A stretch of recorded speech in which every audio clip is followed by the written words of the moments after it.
Salve entusiastas, meu nome é Marcelão e estamos aqui com o Espaço X da Questão para ter mais uma conversa informal e informativa a respeito do universo dos Filhos do Átomo. Hoje vamos falar sobre as animações que já foram feitas dos Filhos do Átomo, dos X-Men. E vamos aos fatos.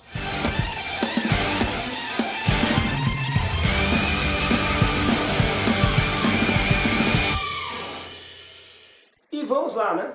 Traçando um paralelo entre esses outros formatos de mídia e sua fonte original de inspiração, que são os quadrinhos, as HQs, partindo desse princípio, eu vou usar essa fonte original para avaliar o resultado dessas obras. Tá?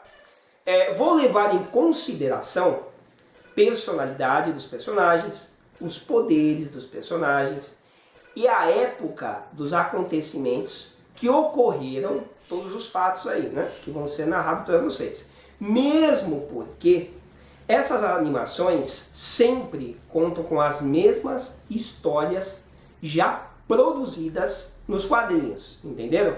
Então, dentro desse contexto de avaliação, eu vou fazer uma pontuação de 1 a 10, tá? Posso deixar bem claro aqui para vocês que, como fã, eu assisti todas elas com toda a boa vontade, tendo como paralelo os quadrinhos. Maravilha? Então vamos à primeira história escolhida, que no caso foi Pride of X-Men. Essa animação, que só teve o piloto dela, ela foi produzida em 1989, tá? E assim, eles tiveram como verba para produzir só esse episódio, tá? Eles usaram a quinta formação dos X-Men, trocando o Anjo pela Cristal, né, que é o personagem que na época estava fazendo muito sucesso. Esse episódio foi financiado com dinheiro destinado, atenção, para o episódio número 13 da animação do Robocop, tá, que estava sendo produzida na época. Esse financiamento foi usado pela Marvel Productions, que contrata a produtora japonesa Toei Animation para produzir o piloto dessa animação. O que é fake, né, que falam muito aí na internet, é que essa série ela foi produzida, foi assistida e não fez sucesso. Como eu falei para vocês aqui, só foi produzido esse episódio, tá? E entrou no ar em uma época em que as histórias dos X-Men, nos quadrinhos, tinham uma abordagem muito mais sombria e adulta, tá? A adaptação teve, de repentemente, uma não aceitação por não ter tido uma identificação. Tá? Então, esse Pride of X-Men foi no meu ver, foi uma animação muito bem feita. Tá? Ela teve o formato de animação que foi utilizado para ela foi muito adequado, só que evidentemente sofreu uma adaptação, né? E essa adaptação se perdeu justamente pelo formato que foi para alcançar um público maior. Então fugiu muito, na época, ao que o Chris Claremont estava fazendo juntamente nos quadrinhos dos X-Men, que era uma coisa mais sombria e mais adulta, né? Provavelmente por esse motivo, e por não ter tido uma abrangência, um alcance maior, né? Não tenha tido feito o sucesso esperado. Mas o que vocês têm que saber é que ela não foi produzida com o intuito de fazer uma série, tá? Ela foi destinada com dinheiro já, de produção já paga, né? Que eles destinaram, que eles resolveram, né? Vamos fazer uma animação dos X-Men. E só foi feito essa na época e ponto, beleza? Então, queridos, a pontuação que eu vou falar para vocês, de todo esse contexto que foi falado, do Pride of X-Men, é um 8, tá? A avaliação que eu dou para essa animação é um 8. Vamos para a próxima. E agora vamos falar sobre uma animação que muita gente gosta, né? X-Men Evolution, de 2003.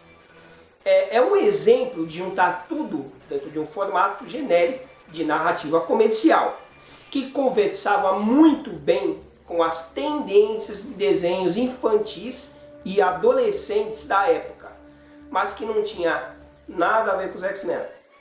É assim, a época em que foi feita essa animação, né, o foco dela que era um foco comercial para adolescente e criança, ele seguia uma tendência da época de narrativa que estava funcionando muito bem. Então o que eles fizeram? Eles decidiram pegar vários personagens do universo dos X-Men, juntar dentro da escola e fazer com que os acontecimentos ocorressem de maneira aleatória dentro dessa escola do professor Xavier, né? Com vários personagens, né, que tinham um comportamento que de longe, né, fugia à criação original dos quadrinhos, né? Então é assim, os X-Men Evolution eu vou colocar como uma pontuação, que muita gente vai questionar, vai ficar bravo comigo, mas eu vou colocar com a pontuação 0, tá? E vamos à próxima animação. Então agora vamos falar de Marvel Anime Wolverine, de 2011, tá? Olha, dentro da cultura japonesa ambientada no Japão, é até bem conduzida, né? Tem muita ação, aquela ação característica das artes marciais, né? Porém, o personagem em questão, né, o Wolverine, não tem absolutamente nada a ver com o personagem original que a gente está acostumado. A personalidade dele, o visual dele e a história. Tem muita gente que fala, a história não. Pera lá, se você leu os quadrinhos, não é só você pegar um personagem que passou pelo Japão, que teve contato com a cultura japonesa, e colocar isso numa animação que ele flerta com isso, tá? Só que num contexto geral, né, ele foge, porque assim, a história foi conduzida para que tivesse o Wolverine como o protagonista, evidentemente, né, dentro de uma história do Wolverine. Então, evidentemente que ele pega alguns elementos das histórias que a gente conhece, né, dos quadrinhos, e cria um contexto em que todas esses pontos são colocados de modo que a gente consiga ter uma lembrança do que aconteceu nos quadrinhos. Mas isso por si só é interessante. Mas você vê o Wolverine da maneira que ele foi feito para a animação, para quem é um fã que gosta mais do Wolverine na essência, que está acostumado com ele desenhado sendo baixinho, forte, né? Que já está ambientado com uma história consolidada, é difícil de você traçar esse paralelo, tá? Porque ele é muito oriental e o visual dele não tem nada a ver com o Wolverine, né? Se você for ver, ele é alto, magro, é pior ainda que o Hugh Jackman, né? Que é alto e forte, ele é até forte, o Hugh Jackman tem uma construção muscular diferente. Mas esse Wolverine é magro e o rosto dele não parece com o Wolverine. Não é só porque tem garras, né, de adamantium que você vai falar que é o Wolverine. Ele foge bastante ao personagem original que ele está acostumado. Então, por causa disso, né, eu vou dar para essa animação o número 5. Né, de 1 a 5, de 1 a 10 vou dar 5, beleza? E vamos à próxima. E vamos falar agora da animação Wolverine e os X-Men, de 2009.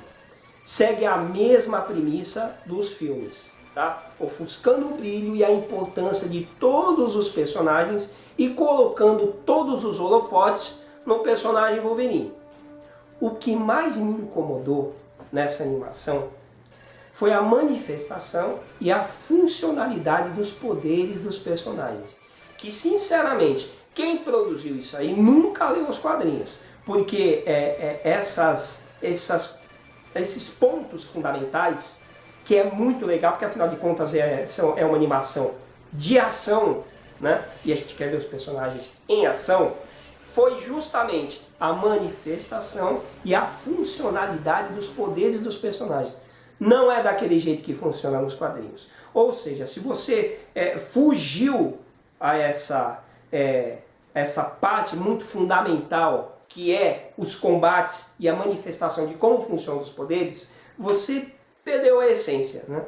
E assim, o Wolverine se destaca dentro desse universo que foi feito para ele, né, que foi produzido, como eu falei para vocês, ele segue a mesma premissa dos filmes, para que ele tenha um foco maior.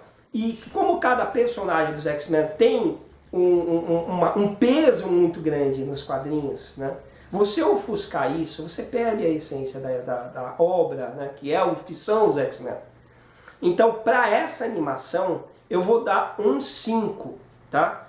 Porque ela também não é uma animação que agrada os fãs, né? Estou falando fã, né? Não estou falando do fã genérico, beleza? E vamos à próxima.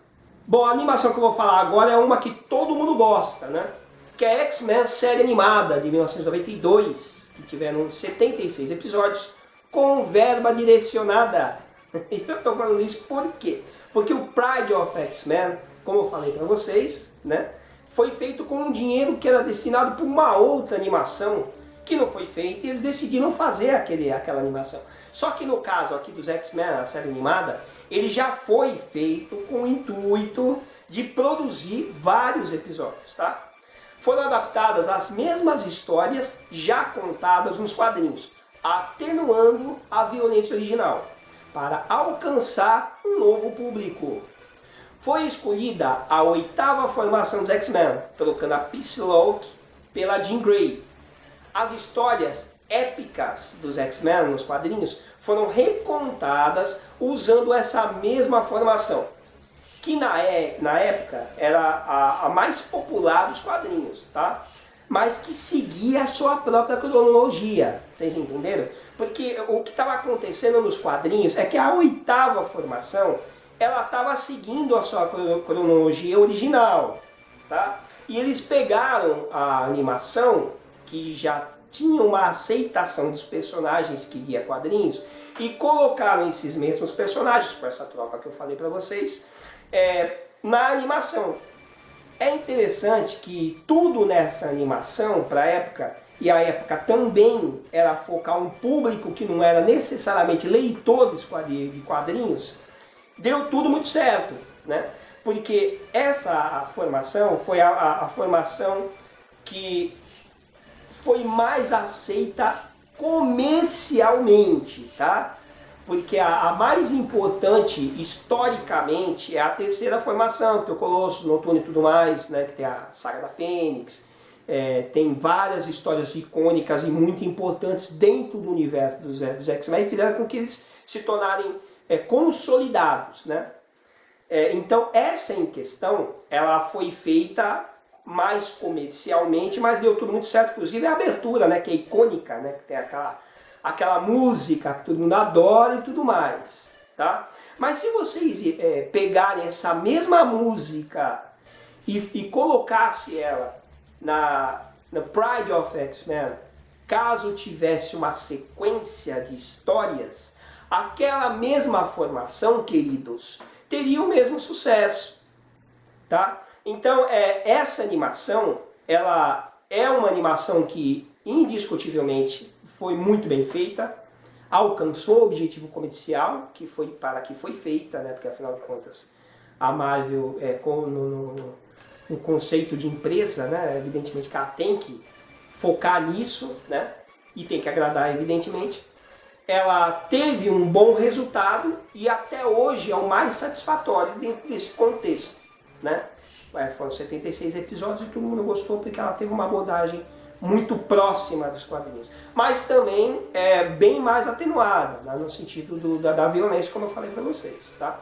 Essa série animada eu vou dar a pontuação 8 também.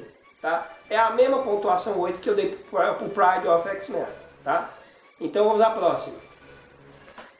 Bom, a próxima que eu vou falar para vocês agora também tem a sua origem oriental. Origem oriental, né? Mas é isso aí mesmo. É a Marvel Anime X-Men de 2011.